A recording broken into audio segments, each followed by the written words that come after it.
Hello friends, ಇವತ್ತಿನ ಈ ವಿಡಿಯೋದಲ್ಲಿ ಸರ್ಕಾರಿ ಅಂದ್ರೆ ಗವರ್ಮೆಂಟ್ ಸ್ಕೂಲ್ ಟೀಚರ್ಗೆ ನೇಮಕಾತಿಗಾಗಿ ಅರ್ಜಿ ಸಲ್ಲಿಸಬಹುದಾಗಿದೆ.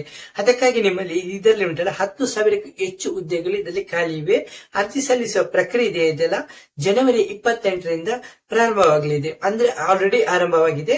ಮತ್ತೆ ಇದು ಎಂಡಿಂಗ್ ಡೇಟ್ ನಾನು ಹೇಳ್ತೀನಿ. ಎಂಡಿಂಗ್ ಡೇಟ್ ಹಾಗೆ ನಿಮಗೆ ಫೆಬ್ರವರಿ 11ರವರೆಗೆ ನೀವು ಇದರಲ್ಲಿ ಅಪ್ಲೈ ಮಾಡಬಹುದು. ನೀವು ಇದರಲ್ಲಿ ಅಪ್ಲೈ ಮಾಡಿದ ನಂತರ ನಿಮ್ಗೆ ಎಕ್ಸಾಮ್ ಇದೆಯಲ್ಲ ಅದು ಮಾರ್ಚ್ 20ನೇ ತಾರೀಕಿಗೆ ಎಕ್ಸಾಮ್ ನಡೆಯಲಿದೆ. ಓಕೆ, ಇದು ಮಧ್ಯಪ್ರದೇಶದ ಸ್ಟಾಫ್ ಸೆಲೆಕ್ಷನ್ ಬೋರ್ಡ್ ಅಂತ ಹೇಳ್ತಾರೆ. ಜನವರಿ 28ರಿಂದ ಶಿಕ್ಷಕರ ನೇಮಕಾತಿಗಾಗಿ ಅರ್ಜಿಯನ್ನು ಪ್ರಕ್ರಿಯೆ ಪ್ರಾರಂಭಿಸಿದೆ. ಅಭ್ಯರ್ಥಿಗಳು ವೆಬ್ಸೈಟ್ ಮೂಲಕ ಇದರಲ್ಲಿ ಉಂಟಲ್ಲ ನೀವು ಅಪ್ಲೈ ಮಾಡಬಹುದು. ಅಂದ್ರೆ ಆನ್ಲೈನ್ ಮೂಲಕ ಅಪ್ಲೈ ಮಾಡಬಹುದು. ಅರ್ಜಿ ಸಲ್ಲಿಸುವಂತ ಕೊನೆಯ ದಿನಾಂಕ ನಾವು ಆಲ್ರೆಡಿ ಹೇಳಿದ್ದೀನಿ, ಫೆಬ್ರವರಿ 11ರ ಲಾಸ್ಟ್ ಡೇಟ್ ಕೊಟ್ಟಿದ್ದಾರೆ. ಅದರೊಳಗೆ ನೀವು ಅಪ್ಲೈ ಮಾಡಬೇಕು. ಅಭ್ಯರ್ಥಿಗಳ ಪ್ರೊಸೆಸಿಂಗ್ ಇದೆಯಲ್ಲ, ಅಭ್ಯರ್ಥಿಗಳು 20 ಮಾರ್ಚ್ 2025ರಲ್ಲಿ ನಡೆಯುವಂತ ಎಕ್ಸಾಮ್ ಇದೆಯಲ್ಲ ಅದರಲ್ಲಿ ನೀವು ಉತ್ತೀರ್ಣರಾಗಬೇಕು. ಓಕೆ, ಹಾಗೆ ಪರೀಕ್ಷೆಯಲ್ಲಿ ಇದೆಯಲ್ಲ ಇದರಲ್ಲಿ ನಿಮ್ಗೆ ಬೇಕಾದಂತ ಪಠ್ಯ ಪುಸ್ತಕಕ್ಕೆ ಸಂಬಂಧಿಸಿದ ವಿಷಯಗಳ ಬಗ್ಗೆ ನಿಮ್ಗೆ ಎಕ್ಸಾಮ್ ಅನ್ನ ಮಾಡಲಾಗುತ್ತೆ.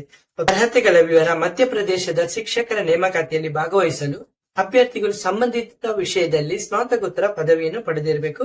ಮತ್ತೆ ಪ್ರಾಥಮಿಕ ಶಿಕ್ಷಣದಲ್ಲಿ 2 ವರ್ಷಗಳ ಡಿಪ್ಲೊಮಾ ಹೊಂದಿರಬೇಕು.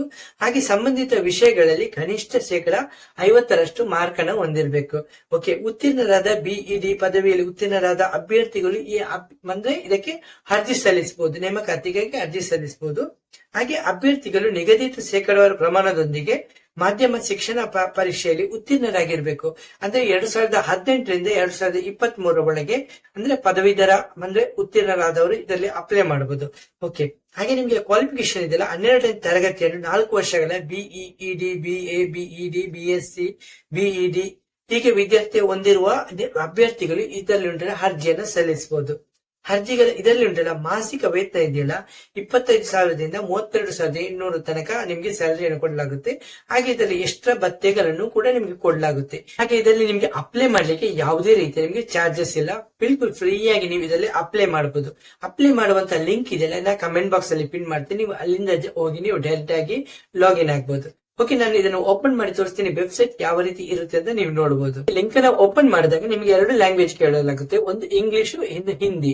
ಓಕೆ, ನಿಮ್ಗೆ ಯಾವ ಲ್ಯಾಂಗ್ವೇಜ್ ಬೇಕು ಅದನ್ನ ಸೆಲೆಕ್ಟ್ ಮಾಡಬಹುದು. ನಾನು ಇಂಗ್ಲಿಷ್ ಅಂತ ಸೆಲೆಕ್ಟ್ ಮಾಡ್ತೀನಿ.